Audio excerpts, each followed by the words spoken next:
அனைவருக்கும் வணக்கம். இன்னைக்கு கார மீன் குழம்பு வைக்க போகிறோம். அதுக்கு தேவையான பொருட்கள்லாம் பார்க்கலாம் வாங்க. 2 கிலோ கார மீன் எடுத்து கழுவி வச்சுருக்கிறேன். ஒரு சாத்துக்குடி அளவுக்கு புளி ஊற வச்சு இருத்து வச்சுருக்கிறேன். 1 கிலோ கத்திரிக்காய் வெட்டி வச்சுருக்கிறேன். பெரிய தக்காளி 2 வெட்டி வச்சுருக்கிறேன். சின்னதாக வெங்காயம் 2 வெட்டி வச்சுருக்கிறேன். 1 பூண்டு அளவுக்கு தாளிக்கிறதுக்கு பூண்டு தட்டி வச்சுருக்கிறேன். இந்த குழம்புக்கு மிளகும் பூண்டும் வதக்கி அரைக்கிறதுக்கு 1 ஸ்பூன் மிளகும் 1 பூண்டு உரித்து வச்சுருக்கிறேன். தாளிக்கிறதுக்கு இந்த கத்திரிக்காய் கூட வதக்கிறதுக்கு பூண்டு உரித்து வச்சுருக்கிறேன்.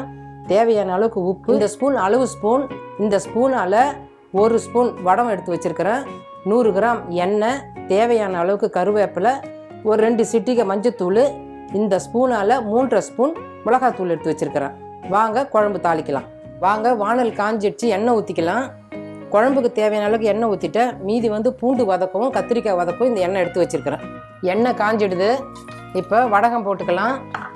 வடகம் போட்டு கிண்டி விடுங்க, நல்லா வெடிக்கட்டும். வடகம் வெடிச்சிடுச்சு. தட்டி வச்ச பூண்டை போட்டுடலாம். பூண்டை போட்டுட்டு கிண்டி விடுங்க. கிண்டி விட்டு ஒரு 2 தடவை கிண்டி விட்டால் போதும். உடனே வெங்காயத்தை கொட்டிடுங்க. வெங்காயத்தை கொட்டிட்டு அது நல்லா வதங்கிறதுக்கு கொஞ்சோண்டு உப்பு போட்டு கொஞ்சம் செவுக்கிற அளவுக்கு வெங்காயத்தை நல்லா வதக்குங்க. அதுக்கப்புறம் தக்காளி போட்டுக்கலாம்.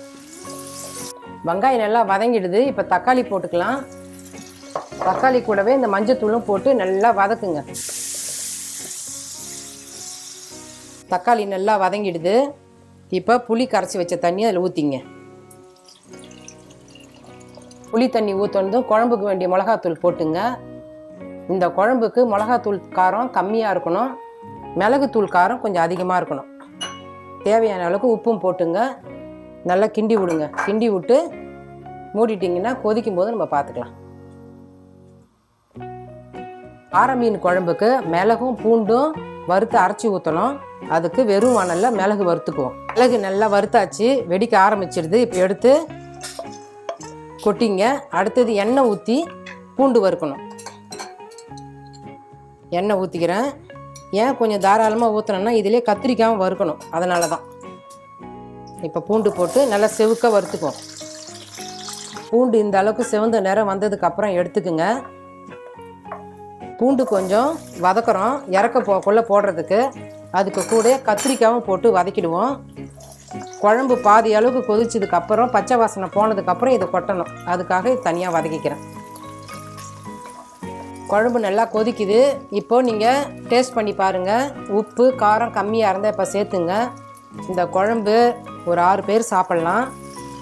ஜுரம் அடிக்கிறவங்க, சளி பிடிச்சவங்க, கை கால் வலின்றவங்க இந்த குழம்பு வச்சு சாப்பிட்டிங்கனாக்கா ரொம்ப நல்லாயிருக்கும், எல்லாம் போயிடும். குறிப்பாக குழந்தை பிறந்தவங்களுக்கு இந்த குழம்பு வச்சு கொடுத்தீங்கன்னா பால் நல்லா நிறையா கிடைக்கும். கத்திரிக்காய் பூண்டு வதங்கிடுது. பச்சை வாசனை போகிற அளவுக்கு குழம்பு கொதிச்சதுக்கப்புறம் இதை போடுங்க. குழம்பு ரெடி ஆகிடுது. இப்போ வறுத்து வச்ச மிளகும் பூண்டும் வறுத்து அரைச்சி வச்சுருக்கீங்களா, அதை அரைச்சி ஊற்றிடுறேன். இப்போது கருவேப்பிலை போட்டுங்க. இப்போ மீன் போட்டுக்குங்க. மீன் போட்டதுக்கப்புறம் ஒரு 2 நிமிஷம் தான் கொதிக்கணும். டக்குன்னு அடுப்பு ஆஃப் பண்ணிடணும், இல்லைன்னா மீன் கரைஞ்சிடும். குழம்பு கொதிச்சன்னு பார்க்கலாம் வாங்க. குழம்பு ரெடி ஆகிடுது. குழம்பு ரெடி ஆகிடுது. இதேமாரி நான் சொன்ன முறையிலே செஞ்சு பார்த்துட்டு சொல்லுங்கள். நன்றி, வணக்கம்.